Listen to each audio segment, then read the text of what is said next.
क्या नाम है आपका? तालामई टुडू। तालामई टुडू जी सर। अच्छा, कब जीती मुखिया का चुनाव? 2 साल पहले। 2 साल पहले जी। अच्छा, आपका क्या नाम है?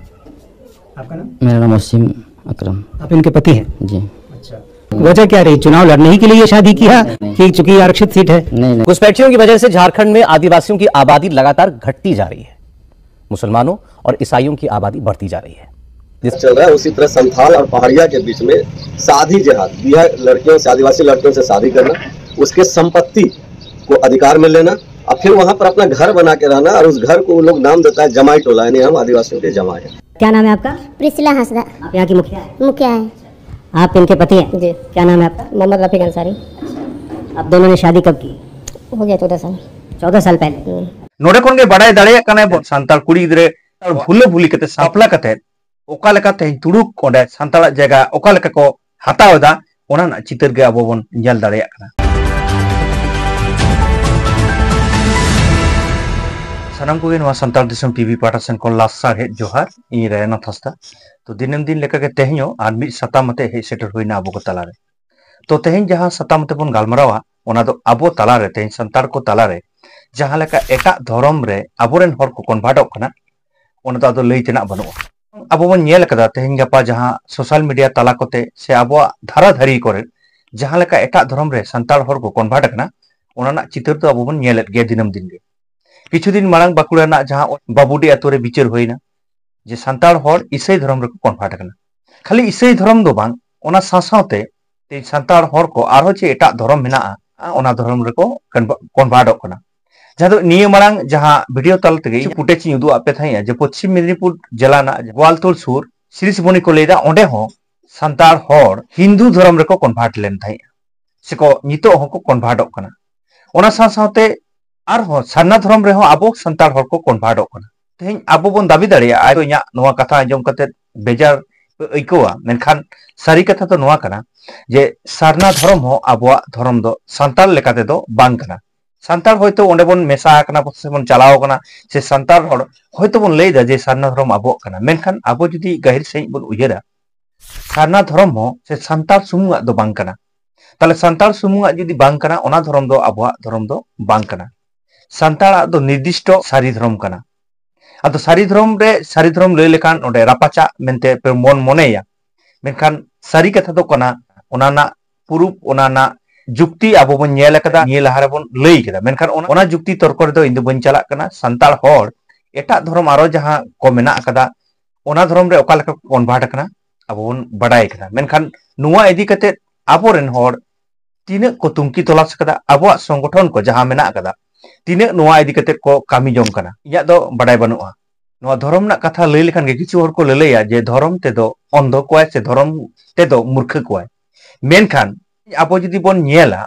आदि बेस ठीक बन नेला जे धर्म तकी हरे अंधयत को भारत दिसम से कोय लेखाय अब बन नेला जे धर्म तके मानमी को हटिनी कना और अब बन बड़ाय गे भारत दिसम दो होय कना धर्म निरपेक्ष दिसम कना।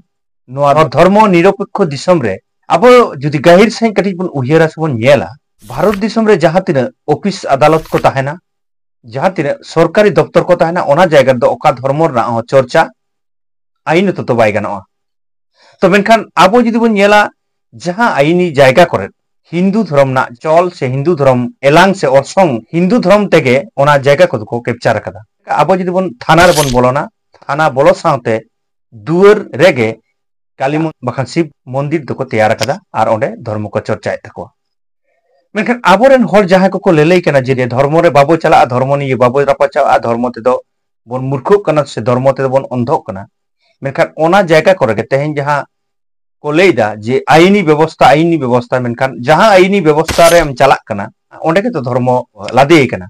मेनखान आम भीतर रे जखन आमा आम ललई कना उन खान गे आमरेन हर गे को ललई कना को जे बांग ओना दो बांग गानोआ ओना आईनी व्यवस्था कना नोडे दो धर्म लादे बाय गानोआ नुंकाना बेटन कथा को लई केदा मेनखान नुंकु बाग को इयर दाड़ेया कना आबो मातो आबो लेखाते बन ललई कना मेनखान नुकु जे ते सरकारी जिनिस रे को लादे केदा ओना को चित्र बन नेल कदा। खाली थाना सुमुंग दो बांग आबो जुदी बन नेला स्कूल कॉलेज करे हो हिंदू धर्म ना जहां सरस्वती पूजा ओना को करा कना मेनखान ओना दो आईन तो दो बांग कना मेनखान नुवा रेना आबो बांग प्रतिबाद कदा बन बांग नुवा रे बन लई टेकाव दाराम कदा बांग आर जहाना बन लई केदा abo jokhon bon lelei kana abo lekate abo santar hor abo gundi re bon tahena abo dhrom re bon tahena menkan te kichu hor ko lelei kana je noa do bang jahai dhrom na katha leida noa do ondho kana murkha kana ko tale bharat disam se judi bon koyoga tehin bharat disam re jahai nuku hindu hor ko menak kat ko hindu dhrom na jaha lakchar culture jaha bonga buru छोटो गोटा को Perez कदा मेनखान ताले के उनको को मूर्खु कना नोना जहां को मन लैदा नोआ दो को आबो जहां उपरुम आदो मा ओना को खोज कना आर बखान नोआ कथा बाको लेके हयतो उनको दो आबोरेन आबो साला मेसा कते एटा धर्म रेन हर उनको आबो धर्म रेन हर को जहाते एटा धर्म को कन्वर्ट कुमा ओना खातिर गे तेन आबो धर्म रे जहां जहां जिनिस को मेना नोआ को बाड़ित को ले लगी दो कना मैं होना साथे आर मिटटांग अडी मारांग सतामी साब रकाबोना अडी मारांग सांतार तालारे बाड़ित से सांतार निपुच रेना मिट डाहार से मिट होरा को बचाव कदा जहां दो झारखंड दिसम रेना दुमका जिला रे न दुमका जिला रे अबो बन बड़ाय गया जे सांतार को मिटांग गौर ताहे कना से सांतार को मिटांग जायगा ताहे कना मेनखान ओना जायगा रे तेहें जुदी बन नेला ओंडे बन खंद्रोदा ओंडे बन नेला जे दुमका जिला सांतार को दो जतो के मिमिटांग धर्म रे को कन्वर्ट कना एटा धर्म रे को कन्वर्ट कना किछु दो इसाई धर्म रे को चलाव कना आर किछु दो इस्लाम धर्म माने तुड़ुक धर्म रे को धर्मांतरी कना मिड रिपोर्ट खन बाडायो कना जे ओंडे दो बांग्लादेश रेन जहाय तुड़ुक को हेज कना ओना जायगा रे सांतार कुड़ी गिदरे को बापला कते ओंडे ना हासा आको नितुम ते को राकाब दा मिमिते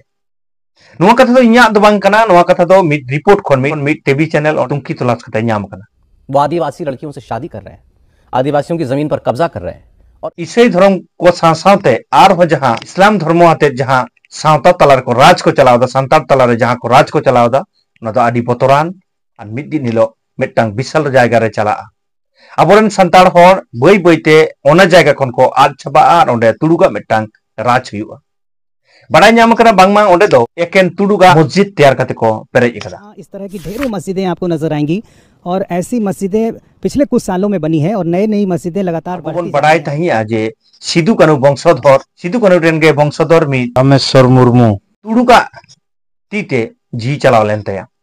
न तो किछु दिन मांग ना घटना कना ओना इदी कते तेहें न भारत दिसम तलारे से आबो को तलारे तिने सेंगल जुल लेन तय तेहें जहां जायगा दो संतारा गड़ कना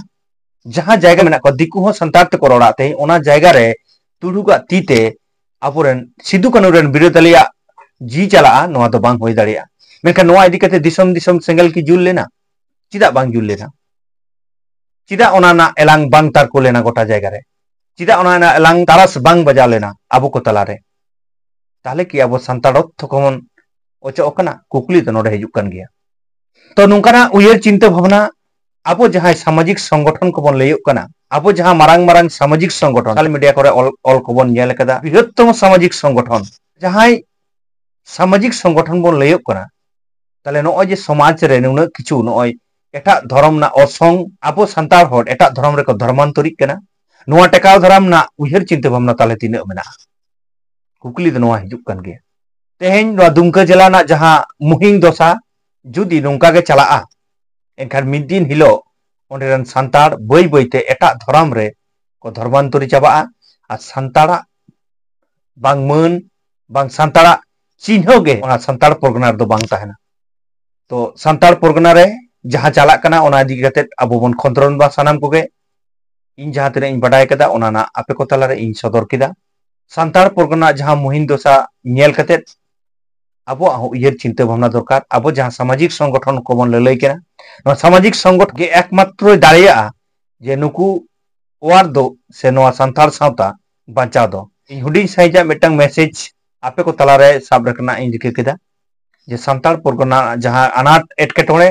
से ओंडेना हालत ओका लकाना ओना इन्या दिशते इन्या नॉलेज ते इन्या खंद्रन ते जहां ते इन्याम कदा ओना आपे को तलारे साब रकाब केदा नुंका के इन सला जहां को जपड़ा सानाबोना से इन सला रोपड़ सानाबोना